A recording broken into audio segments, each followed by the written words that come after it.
Sejarah seringkali ditulis oleh para pemenang. Dan di mata para pemenang perang, musuh seringkali digambarkan bukan sebagai manusia, melainkan sebagai monster. Di Perang Pasifik, dunia mengenal satu nama yang menjadi simbol kegilaan dan fanatisme buta, kamikaze, angin dewa. Bagi tentara sekutu yang melihat mereka dari geladak kapal, pilot-pilot ini adalah iblis tanpa wajah. Orang-orang gila yang bersorak-sorai menabrakkan pesawat ke dinding baja demi seorang kaisar yang mereka anggap Tuhan. Narasi itu tertanam kuat selama puluhan tahun, bahwa mereka adalah mesin pembunuh yang tidak punya rasa takut.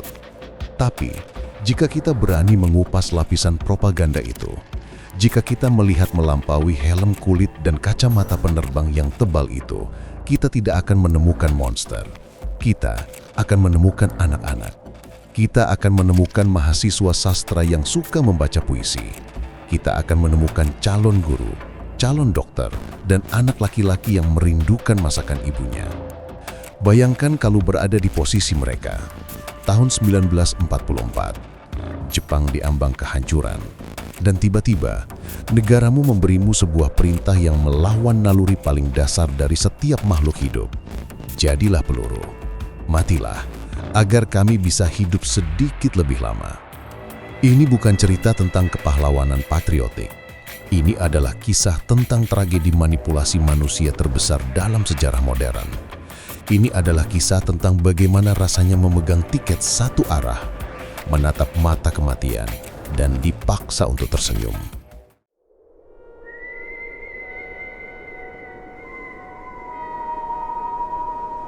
Salah paham terbesar tentang pilot kamikaze adalah anggapan bahwa mereka semua adalah sukarelawan yang antusias, bahwa mereka semua adalah samurai modern yang berebut untuk mati.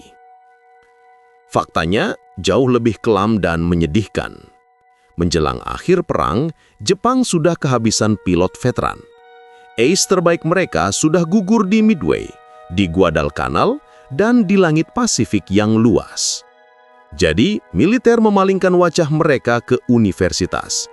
Mereka merekrut apa yang disebut sebagai student soldiers. Mereka bukan tentara profesional. Mereka adalah pemuda-pemuda cerdas dari Universitas Tokyo, Kyoto, Waseda. Mereka yang belajar hukum, ekonomi, dan seni liberal. Pemuda yang seharusnya membangun masa depan Jepang justru dipanen untuk dihancurkan. Proses perekrutannya adalah sebuah jebakan psikologis yang sempurna. Mereka dipaksa mengisi sebuah angket. Pertanyaannya sederhana namun mengerikan. Apakah Anda bersedia berkorban demi negara dengan serangan khusus? Pilihannya ada 3. 1. Sangat bersedia. 2. Bersedia. 3. Tidak bersedia. Di atas kertas itu terlihat seperti pilihan. Tapi dalam realitas sosial Jepang saat itu, tidak ada yang berani memilih nomor 3. Tekanan sosial begitu menghancurkan. Jika kamu menolak, kamu bukan hanya dicap pengecut, kamu membuat seluruh keluargamu menanggung malu seumur hidup. Kamu akan dikucilkan tetangga, dan kemungkinan besar tetap akan dikirim ke garis depan infanteri dengan bekal minim untuk mati konyol di tengah hutan.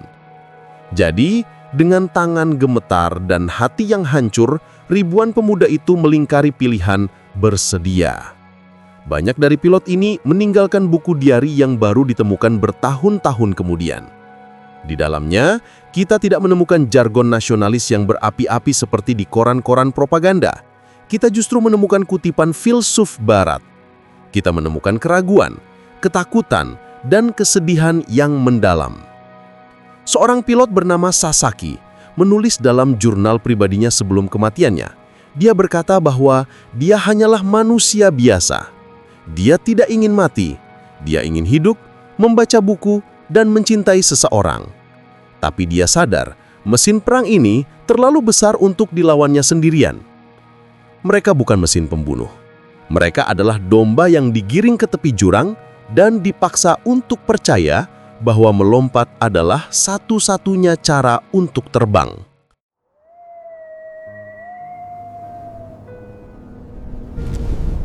Setelah direkrut, mereka dikirim ke pangkalan udara terpencil, seperti pangkalan Chiran di Kagoshima. tempat di mana waktu seolah berhenti bergerak. Di sini, atmosfernya sangat aneh. Tidak ada histeria massal, tidak ada teriakan marah. Yang ada hanyalah ketenangan yang mematikan. Mereka menyebut diri mereka sebagai bunga sakura yang gugur. Sebuah metafora yang indah namun tragis, yang didoktrinkan untuk menutupi realitas yang brutal, bahwa mati muda saat sedang mekar-mekarnya lebih baik daripada hidup menjadi tua dan layu.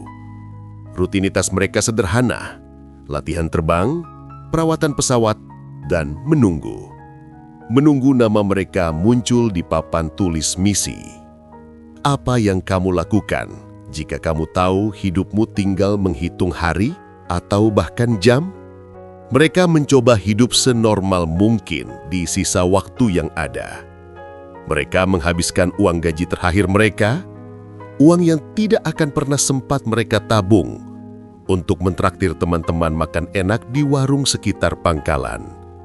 Ada foto-foto sejarah yang memperlihatkan mereka bermain dengan anak anjing, tertawa lepas, seolah besok mereka akan pulang ke rumah.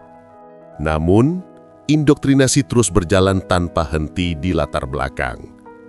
Mereka diberitahu sebuah matematika kematian yang sederhana. Satu pesawat untuk satu kapal perang. Nyawa mereka adalah amunisi. Tubuh mereka adalah komponen dari sistem senjata. Tapi di balik selimut barak saat lampu dimatikan, suara isak tangis sering terdengar memecah keheningan malam. Ketakutan itu nyata. Mereka tahu pesawat yang akan mereka bawa seringkali adalah rongsokan, pesawat Zero tua yang sudah dilucuti senjatanya, atau bahkan Ohka, sebuah roket bunuh diri yang secara harfiah adalah peti mati terbang.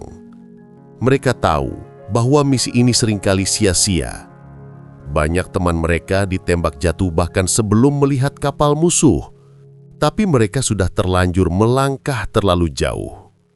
Jalan pulang sudah tertutup rapat. Pintu keluar sudah dikunci dari luar.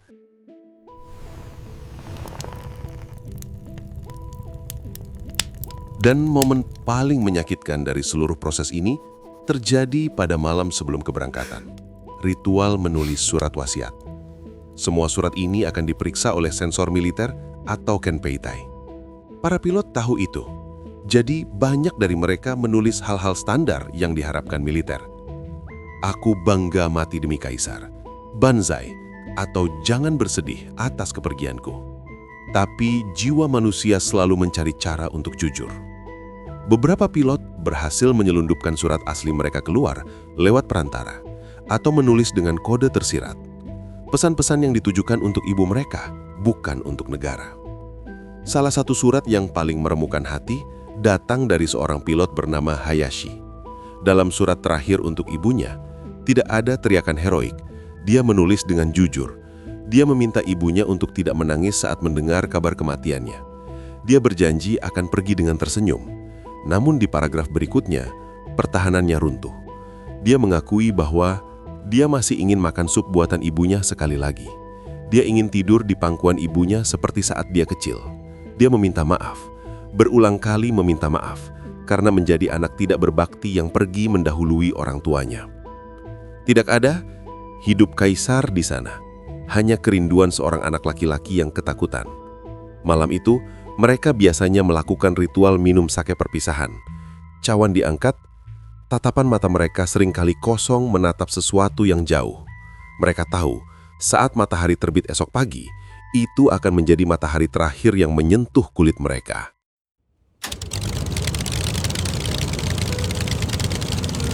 Pagi buta tiba. Landasan pacu masih tertutup kabut. Suara mesin pesawat mulai meraung. Kamu masuk ke dalam kokpit sempit itu. Baunya adalah campuran antara bensin oktan tinggi, oli panas, dan keringat dinginmu sendiri. Di bawah perut pesawatmu terikat bom seberat 250 kg. Bahan bakar diisi hanya cukup untuk perjalanan pergi. Seringkali, Roda pendaratan pesawat sengaja didesain untuk copot setelah lepas landas demi mengurangi beban. Pesan simbolisnya jelas, tidak ada pendaratan, tidak ada jalan kembali. Saat pesawatmu naik menembus awan, kamu melihat ke bawah. Gunung-gunung hijau Jepang, petak sawah dan desa-desa kecil perlahan mengecil. Itu adalah pemandangan terakhir dari duniamu. Kamu sedang mengucapkan selamat tinggal pada bumi. Perjalanan menuju target bisa memakan waktu berjam-jam di atas Laut Pasifik yang biru dan monoton. Apa yang ada di pikiranmu selama jam-jam sunyi itu? Di dalam kokpit yang bising itu, kamu sendirian dengan pikiranmu. Apakah kamu memikirkan kekasihmu? Apakah kamu memikirkan kematian? Atau apakah kamu, seperti banyak catatan yang ditemukan, mulai merasa hampa, sebuah ketenangan transendental karena nasibmu sudah disegel? Kamu bukan lagi manusia, kamu adalah angin. Lalu, kamu melihat mereka. Di cakrawala, armada Pasifik Amerika terlihat seperti titik-titik hitam yang memenuhi lautan, kapal-kapal perang raksasa, benteng besi yang memuntahkan api. Langit di sekitarmu tiba-tiba berubah menjadi neraka. Ledakan hitam dari tembakan anti pesawat memenuhi udara. Teman di sebelah sayapmu meledak berkeping-keping menjadi bola api sebelum sempat mendekat. Kamu melihat serpihan pesawat temanmu jatuh ke laut. Sekarang hanya tinggal kamu.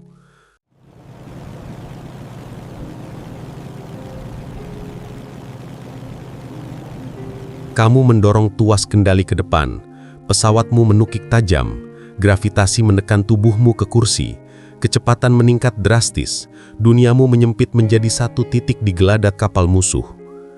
Di detik-detik terakhir ini, propaganda luntur, doktrin militer menguap, banyak saksi mata dan rekaman komunikasi radio terakhir mengungkapkan fakta yang memilukan. Di momen terakhir sebelum benturan, mayoritas pilot ini tidak meneriakkan hidup kaisar. Di detik terakhir, saat kematian sudah di depan mata, mereka memanggil nama orang yang paling berarti bagi mereka. Mereka memanggil ibu mereka. Ledakan itu mengakhiri segalanya.